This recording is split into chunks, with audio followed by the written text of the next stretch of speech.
Estamos iniciando. Aguardo a entrada do Vergara. Espero que ele esteja pronto. É preciso lembrar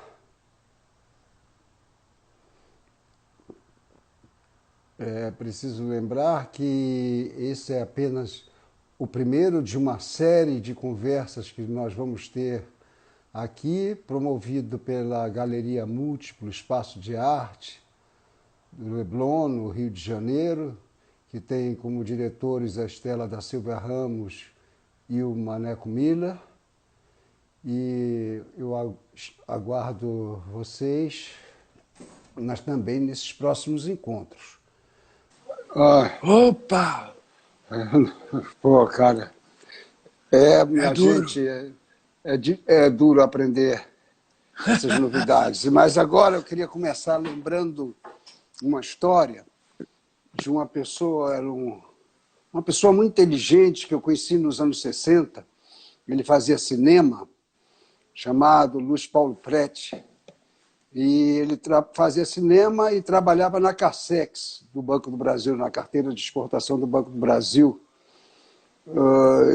E a Cassex mandou ele para Roma. Ele, muito jovem, chegou em Roma, entrou no restaurante, pediu uma pizza e uma Coca-Cola. O garçom se virou para ele: "Ma que Coca-Cola? Vino, pago io." Tchim, Tchim-tchim. saúde. Saúde. Eu acho que já tem muitas pessoas já nos assistindo e eu acho que a gente pode começar a nossa conversa. E eu disse no nosso teste, há uma hora atrás, eu disse que existia uma impossibilidade nessa conversa de hoje, que vai durar até as 5 para as 7, da gente conversar sobre a sua carreira. Você participou da Bienal de São Paulo de 1963, né? Isso.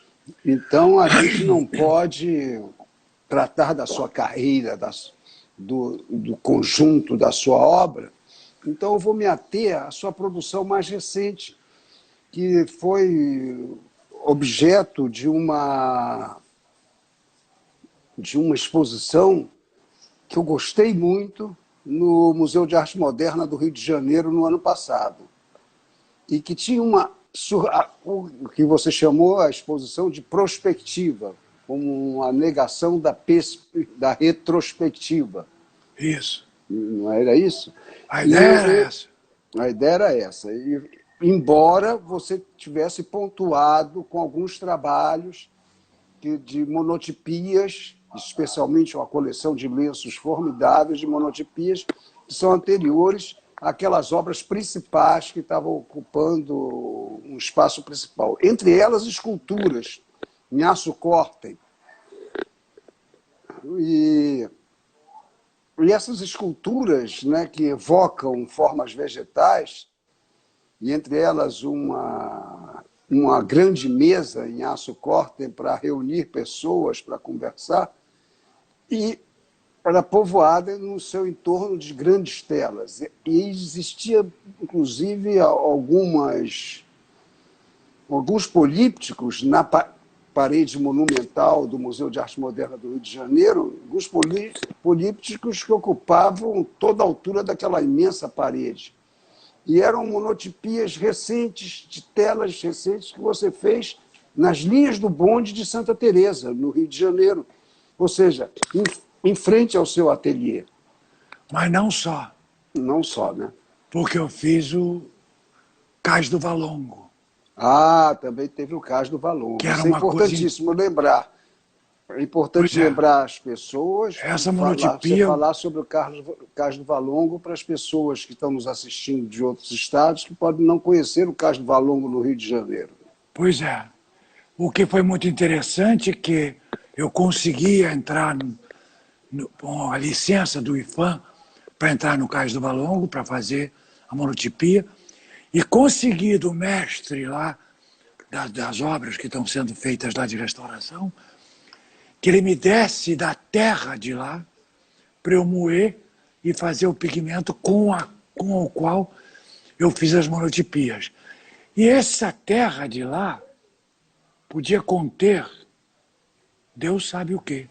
Porque desde sangue, como restos de coisas, de contas, essa terra estava lá entre as pedras e eles encontraram mais de 1.300 coisas que estavam enterradas lá. Objetos, né? Objetos. E para mim era Também interessante. encontrar ossadas também, né? É. Mas o que eu queria te falar, Paulo Sérgio, a ideia é produzir um trabalho que amplie a visão das pessoas, no sentido de buscar o subjetivo, o intuitivo, a área sutil do cérebro, alguma coisa. Não fazer um discurso fechado, mas um discurso que esteja aberto. Aqueles trilhos de Santa Teresa estavam na minha frente há mais de 30 anos. E, de repente, eu percebi que eles eram caminhos. Caminhos que levam e que trazem. Quer dizer, e eu acho que era uma imagem interessante, graficamente, de trabalhar.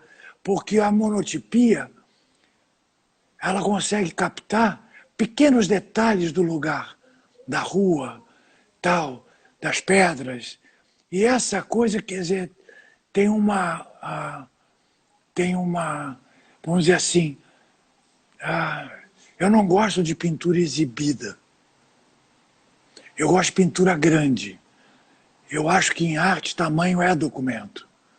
As pinturas grandes lá da exposição do museu, da perspectiva, é porque para enfrentar aquela parede tinha que ser uma coisa que tivesse uma força de tamanho. Então eu Uma fiz... monumentalidade mesmo. Exatamente, exatamente.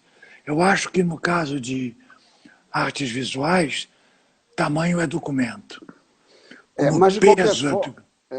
Mas de qualquer forma é importante lembrar que se os trilhos derivam de uma proximidade geográfica, física, que estão lá em frente ao seu ateliê, é importante que quando você traz o Cais do Valongo, essa terra, esse pigmento, você está trazendo uma história, um pedaço da história do Brasil. É preciso que as pessoas saibam que o Cais do Valongo era o principal cais de desembarque de escravos na cidade do Rio de Janeiro até a abolição da escravatura, até o final do século XIX.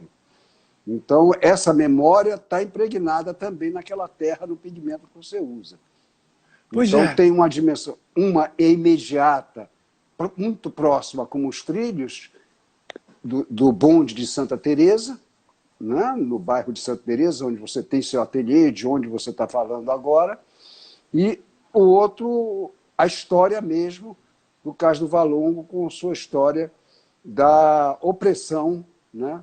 do trabalho escravo, que foi parte de, e que até hoje traz marcas muito claras e evidentes na nossa sociedade.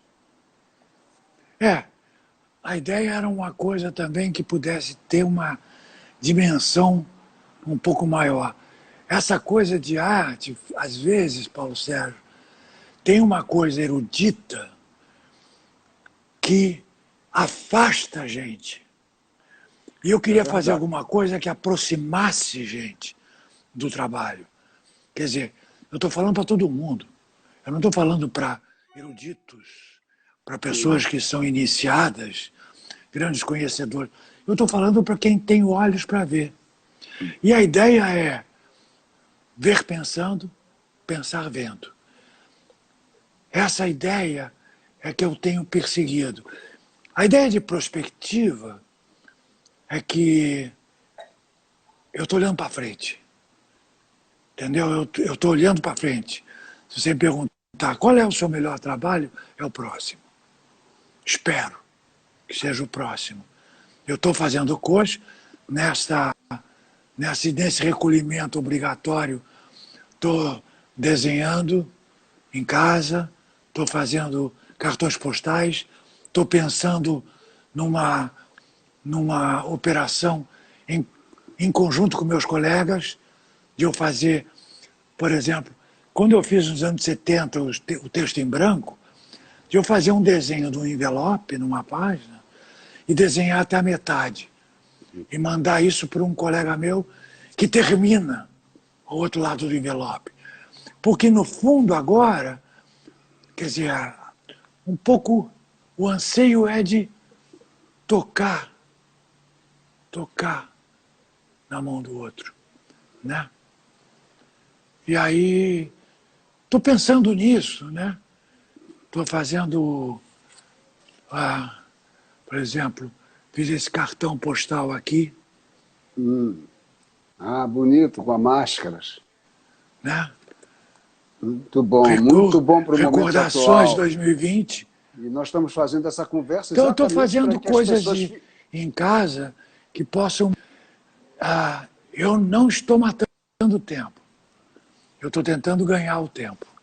E isso é importante, que a gente está fazendo essa conversa exatamente para que as pessoas fiquem em casa, né? A gente está insistindo nessa palavra de ordem da Organização Mundial de Saúde, fique em casa. Poxa vida, esse negócio dessas novas tecnologias não são para velho, não. Eu acabei de voltar do Jurassic Park. Eu estava lá com meus amigos. É verdade, nós somos jurássicos. Mas eu queria insistir na questão. Você está pensando nessa grande exposição que você resolveu no MAN, você exibiu no MAN em 2019, acompanhado de diversos textos. Eu fiquei muito honrado e contente mesmo de você ter escolhido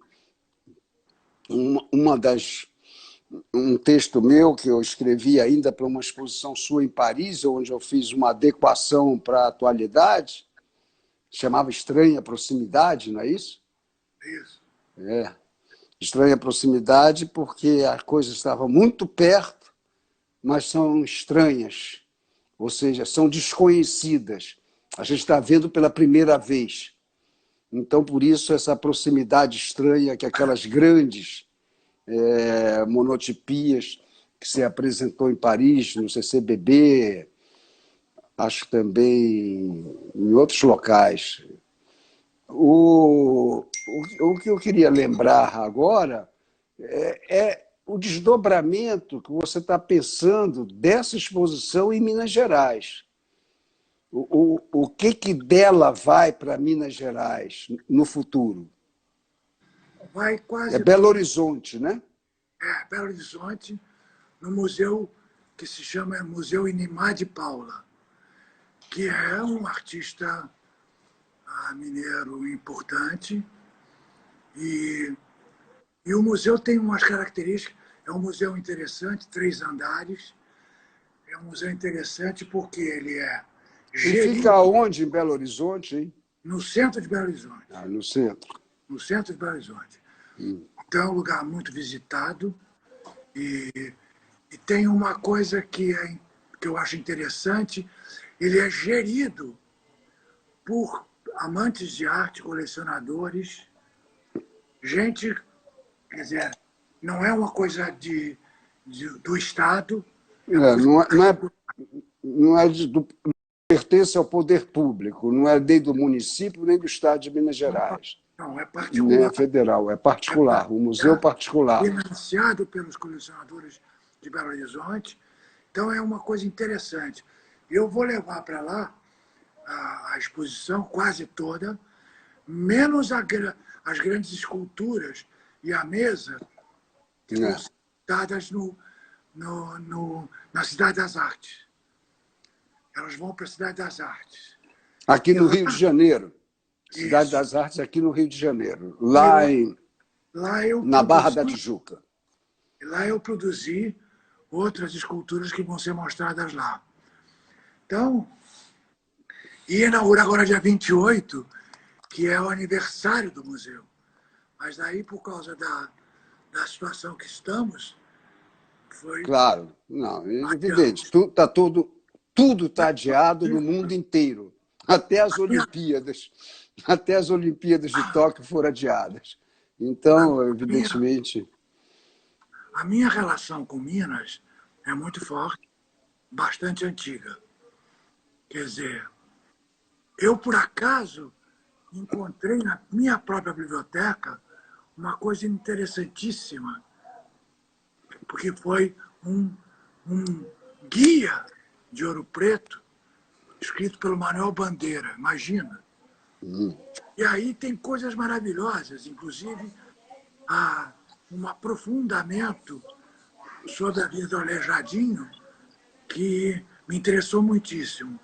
Mas Minas me interessa por causa dos pigmentos naturais. Quando eu fui, quer dizer, para mostrar alguma coisa fora do Brasil, eu achei interessante trabalhar. Quando eu fiz o painel, por exemplo, da Varig em Paris, nos anos 70, eu mergulhei nos pigmentos de Minas Gerais para fazer, assim, se fosse não garrafinhas do Nordeste, mas grandes folhas de acrílico com níveis de terra, das terras coloridas de Minas Gerais. Esse lance, Minas me interessa não só pela produção, como eu acho que, se a gente pensar um pouco, Paulo Sérgio, a pintura brasileira, a pintura dita brasileira, começa com Mércia Ataíde, que trabalhava, eu por acaso estava indo para Minas, passei em Congonhas do Campo, o pessoal do IFAM estava restaurando os passos do Aleijadinho, os passos lá, e as pinturas que tinham no Mércia Ataíde. E eu perguntei, qual é a tinta? E eles falaram, os óxidos de ferro de Minas Gerais. Aí aquilo foi para mim uma espécie de... Eu agradeço ao Krasner, devo dizer. Quer dizer, a gente tem um ditado, quer dizer, quem que me ensinou o caminho das pedras? É. O Krasner me ensinou o caminho das pedras coloridas, porque ele ficou muito tempo internado lá, tinha um ateliê lá em Itabirito, no meio da montanha. E essa coisa, essa relação, você sabe, você mesmo... É isso que eu queria lembrar. Nós tivemos juntos em Rio Acima, Isso, naquela indústria de pigmentos, uma isso, indústria de pigmentos onde você utilizou também os pigmentos daquela indústria até para isso. fazer monotipias no local.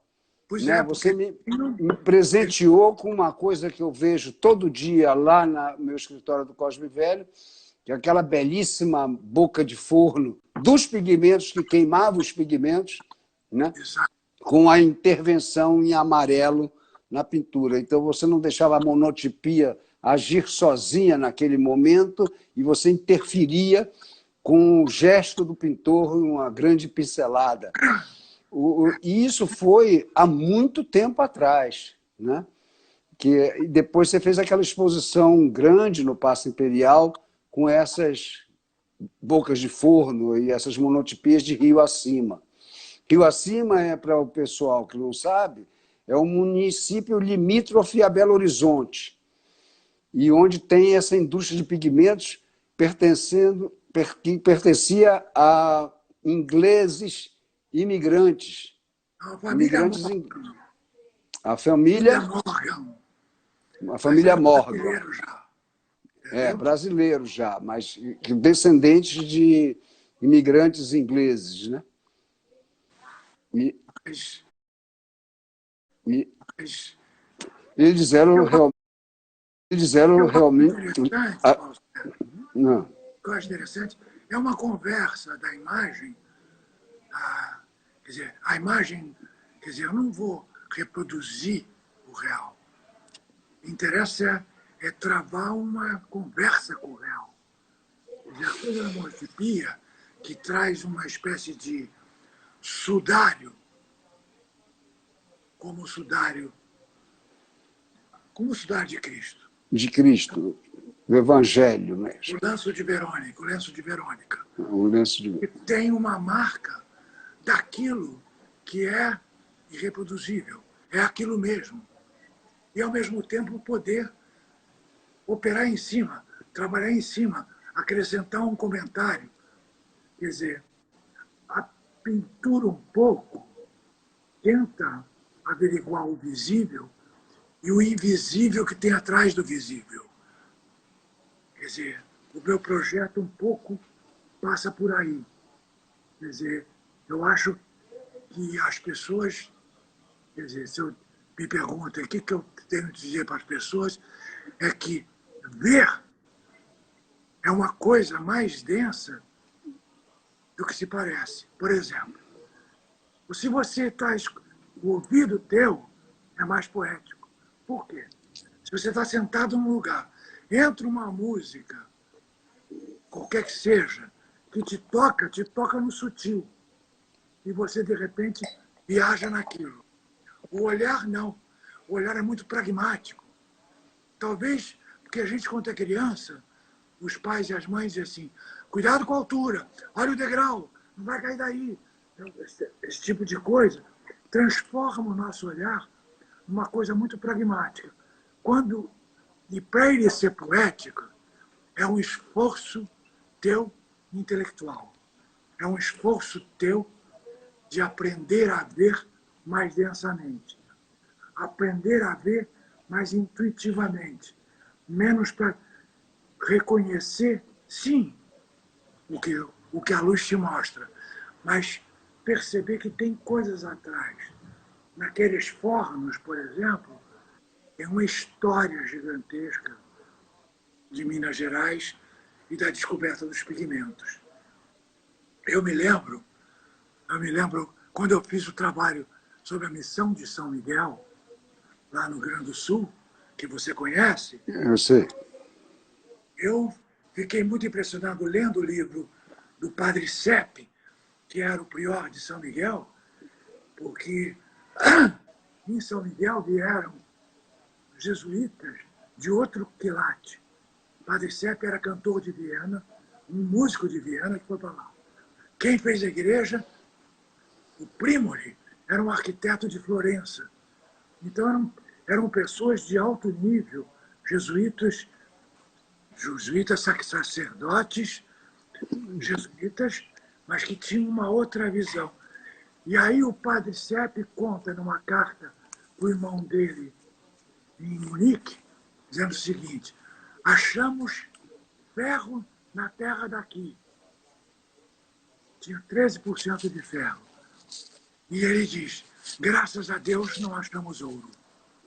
Porque ele sabia, se tivesse achado ouro, os bandeirantes, a coisa toda teria terminado antes do tempo.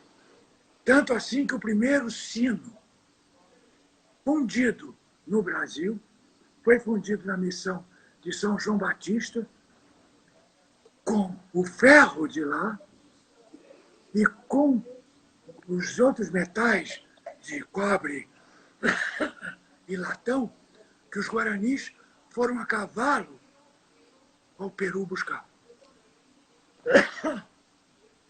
Essas histórias me interessam. Você está vendo? Você está vendo uma coisa que tem história por trás do seu trabalho, mesmo que você queira falar para as pessoas comuns, tem uma longa história que, se as pessoas não souberem, elas não têm a plena dimensão da potência da obra. A potência visual da obra é imediata, cativa qualquer um. Imediatamente, você, diante de um trabalho seu, as pessoas podem dizer, estou diante de uma obra de arte. E não há engano, porque não há ambiguidade, não há ready-made. Ou seja, não há aquela história de ser lata de sopa ou é pintura. É serigrafia ou é lata de sopa. Não há esse apelo ao ready-made para banalizar a manifestação artística que foi feita com muita eficiência por grandes artistas da pop art. No seu trabalho, ressurge o elemento pictórico com muita força e de uma maneira absolutamente contemporânea. ou seja, contemporânea, eu quero dizer, que pertence ao hoje, ao agora. Não pertence a toda essa história que está por trás do trabalho. A história das missões, as histórias do Valongo, as histórias do mesmo de Rio Acima, da fábrica de pigmentos. Ela tem essa possibilidade de tocar o homem comum pela sua generosidade visual e potência e força, mas, ao mesmo tempo, ela tem uma história por trás que enriquece muito quem toma conhecimento do que está por trás daquilo que ele está vendo. Você concorda com isso? Eu te agradeço. Essa essa tua intervenção explica um pouco o meu trabalho, coisa que eu não quero eu mesmo falar. Você tem escrito vários textos sobre o meu trabalho que são densíssimos. Quer dizer, e que tem essa vontade de tornar inteligível. É uma coisa que é engraçado, que eu tenho pensado muito recentemente. O Venturi, né? O Leonello Venturi, que foi professor do Júlio Carlo Argan, ele fez o primeiro catalogue raisonné do Cézanne, ainda em 1938, se eu não me engano. Tem um ensaio dele sobre Cézanne, em que ele diz que a arte e a natureza são como as paralelas, nunca se encontram. E o que eu gosto de pensar, parodiando o Venturi, é que a arte e as palavras são como as paralelas, nunca se encontram. Mas não é verdade, porque as palavras são inerentes ao humano. Quando o humano vê, por mais que ele imagine e queira reduzir tudo ao visual, ele imagina também com palavras o que ele está vendo. Hoje, por exemplo, saiu no Globo uma visita, no segundo caderno, uma visita virtual às obras de Rafael Sanzio, o grande artista renascentista. Eu me detive numa das obras que eu conhecia bastante bem, porque eu morei em Milão durante um ano e visitei Milão inúmeras vezes, porque lá era a residência de um dos nossos melhores amigos, Antônio Dias. Então, não visitava às vezes Milão 2 vezes por ano, depois desse ano que morei lá. E tem o Casamento da Virgem. É interessante pensar, o Casamento da Virgem que eu vi na Academia Brera, em Milão, é um. O Casamento da Virgem, reproduzido na página do jornal O Globo hoje, é outro. Evoca o original, mas não é o original. É uma outra coisa. A terceira coisa é o que o visitante que vai atender o convite do jornal O Globo para visitar o site vai ver uma terceira coisa, que é no painel de LED, na tela de LED do seu computador, uma terceira coisa. Mas eu estou lembrando essas coisas que são da ordem da reprodutibilidade das imagens na era técnica, uma coisa antiga, tratada pelo Walter Benjamin ainda nos anos 30, né? 36, com o seu famoso estudo, mais conhecido dos estudos deles, a obra de arte na época de sua reprodutibilidade técnica. Eu queria lembrar isso, mas para lembrar uma coisa, era como um renascentista tratava a contemporaneidade, o lugar onde ele estava, o presente dele. Ele pinta o casamento de Maria e José, o Rafael, com as pessoas todas vestidas.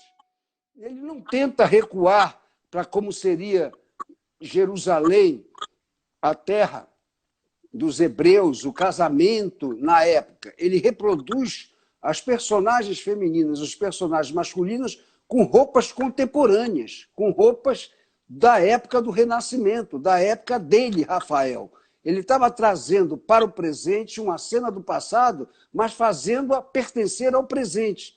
O cenário igualmente. Ao fundo tem uma edificação de um templo que é absolutamente renascentista, sem falar, evidentemente, nos elementos da perspectiva geométrica, que eram com um único ponto de fuga, nada de barroco ainda, com a multiplicação dos pontos de fuga, mas com um único ponto de fuga está lá.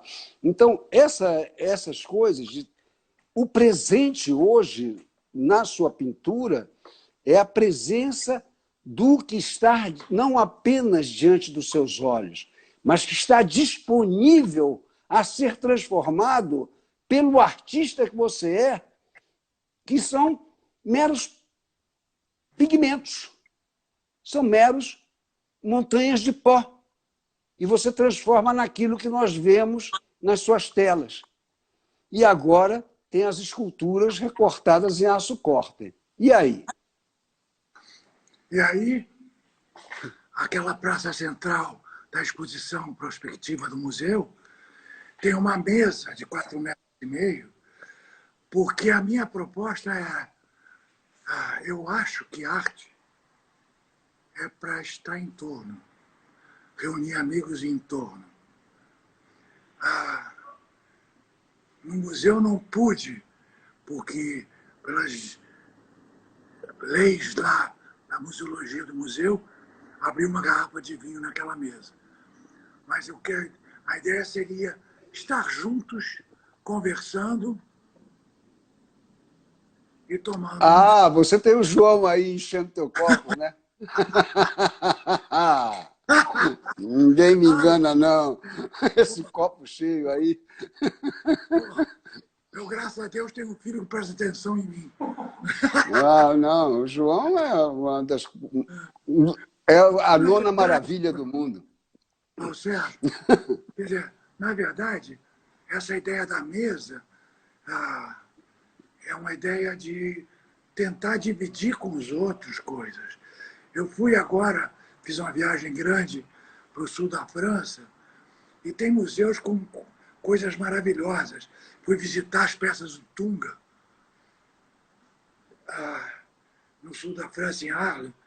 Quer dizer, e as pessoas, por exemplo, produzem coisas, colocam nas suas casas coisas para que as pessoas possam ir para ver, para dividir com as pessoas isso. E não uma coisa pessoal para ficar perto, defendida em casa, uma propriedade que não... Dividir com os outros pode ser uma coisa muito interessante. Eu acho que é das coisas mais interessantes. Eu, por exemplo, tenho tentado ajudar minha mulher, que tem uma casa de caridade no Rio Comprido, Casa Cristo do Bem, que atende moradores de rua, a jovens com problemas com a lei, que a própria prefeitura manda para lá. E eu tenho tentado ajudar no sentido desse trabalho de ser generoso. Eu acho que arte é uma tentativa generosa de dividir pequenas visões pessoais sobre o mundo que nós todos dividimos.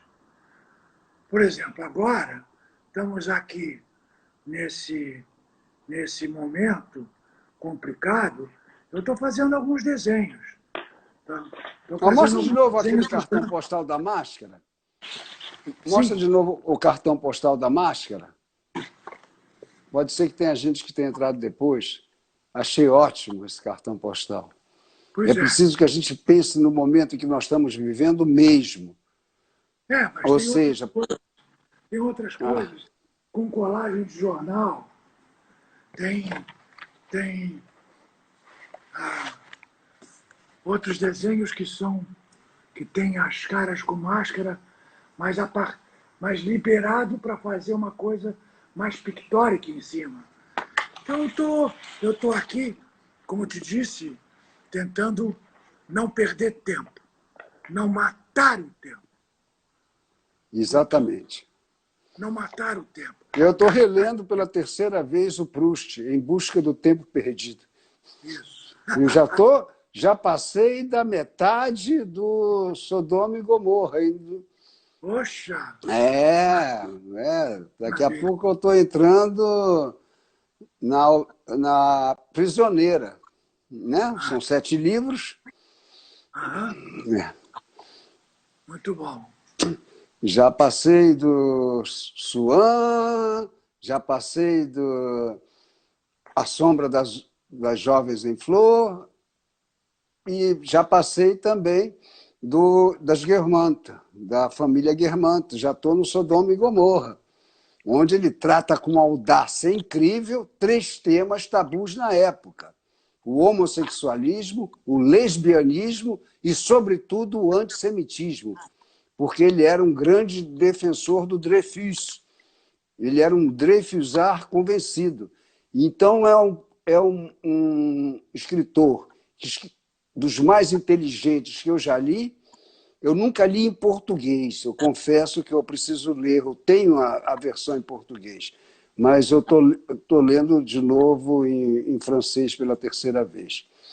E é importante, importante. Agora, uma coisa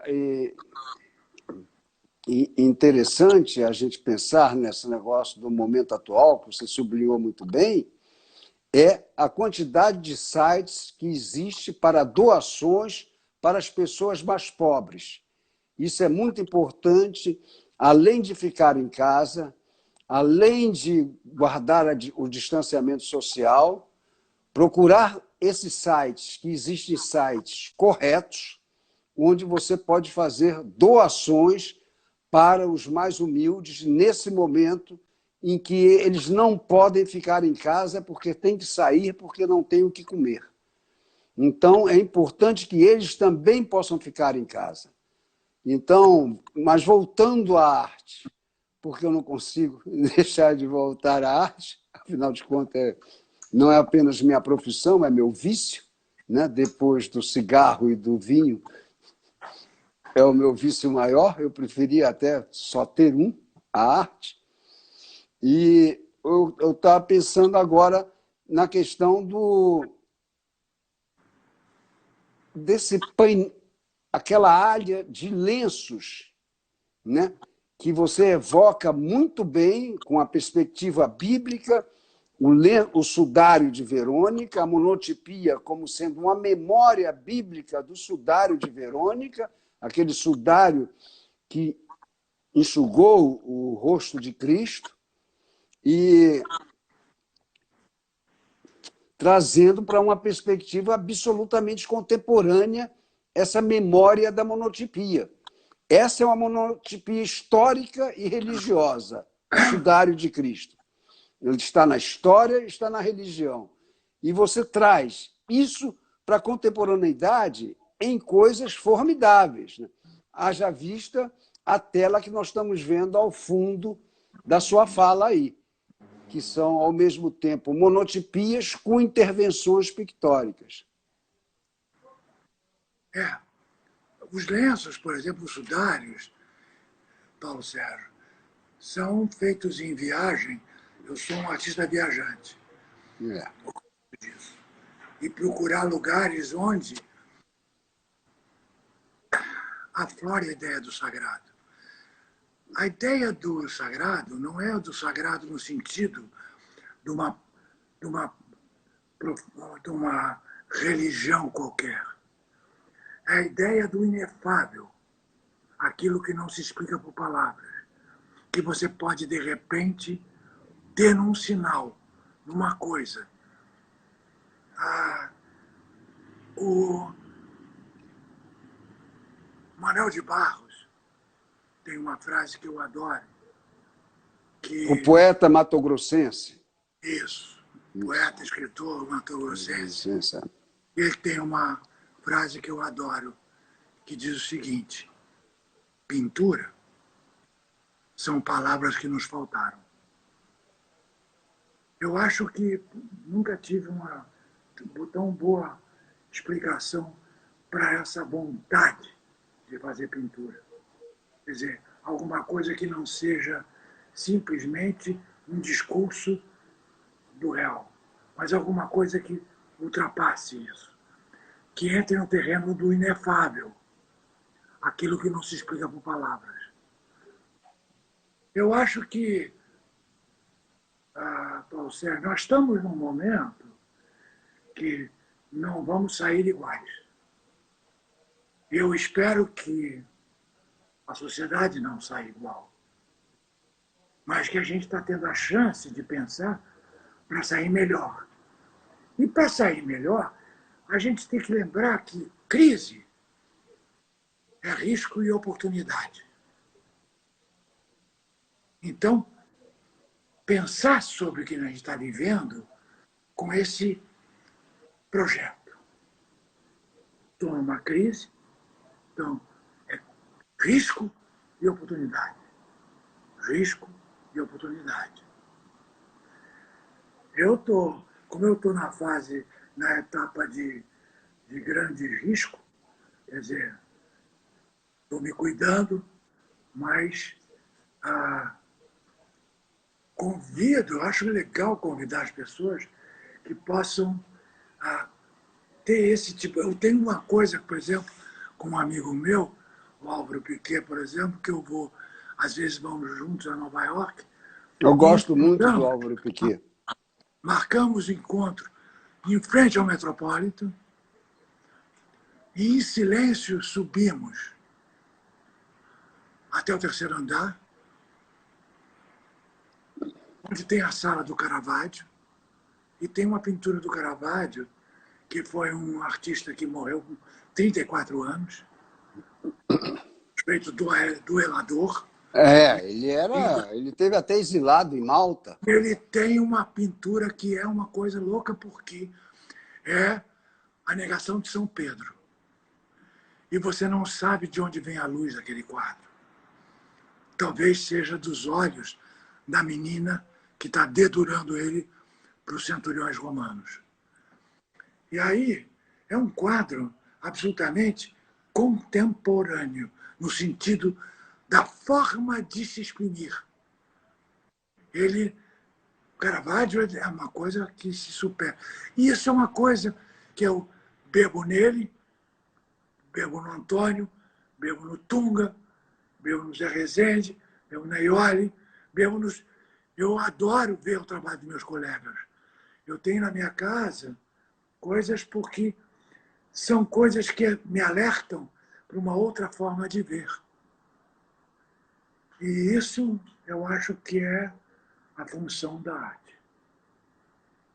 Puxa, Vergara, eu acho que vai bater 8 horas agora, Isso. Apesar da nossa interrupção, porque nós não somos mestres ainda no uso dessas tecnologias, nós vamos encerrar convidando a todos. Agradeço muito a você por essa verdadeira lição de humanidade, não somente de arte, de humanidade que você passou na sua fala, que vai muito além somente da questão da arte, tudo que você falou, e convidar as pessoas para o próxima conversa com o Iole de Freitas. Quero agradecer a você, agradecer a Beth Jobim, que me fez companhia aqui atrás, né, como fundo da minha fala, e esperar que as pessoas que gostaram dessa fala revejam a fala na gravação dela e também multipliquem os convites para o próximo encontro, que vai ser recebido em breve para um novo encontro promovido pela Múltiplo Espaço de Arte, uma galeria do Rio de Janeiro, situada no Leblon, na Rua Dias Ferreira, em cima da livraria Argumento. Muito obrigado. Uma boa noite a você, Vergara, uma boa noite ao João, uma boa noite à Bia, uma boa noite a todos que nos assistiram. Muito obrigado. Boa noite a Beth, boa noite a Sandra, boa noite a você e fique esperto. Obrigado. Tchau. Tchau.